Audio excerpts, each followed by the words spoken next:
Pardon, guys. I just stumbled upon this post while I was scrolling down Facebook, and it's by the page Kelukumalo Updates. It's not Kelukumalo's page, it must be a fan, obviously.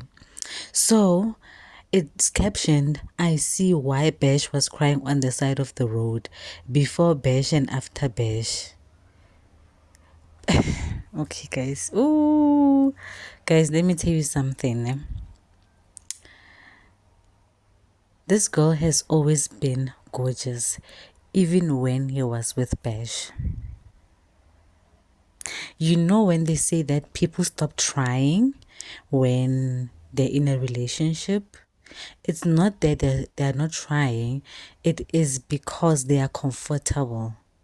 Their man or their girlfriend seem to make them feel comfortable that they don't have to try so hard.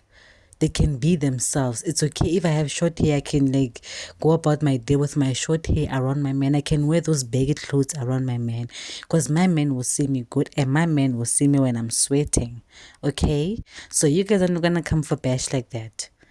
Oh, Bash was there for this girl. This girl was gorgeous when she was with Bash. These people were living a luxurious life. Not luxury, but they seem to have been living a very comfortable life. Very, very comfortable. They both have money. I think Bash is like an engineer or an IT specialist. I don't know.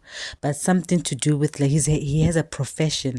One of the professions in South Africa that pays a lot of money, including Untando. Untando is also a lawyer. So the salaries combined in a household, I wonder how much they were making together collectively in a month. Hence, she always looked good. He always looked good. They always seemed to live comfortable. Oh, guys, come on. Don't come for bash like that. No.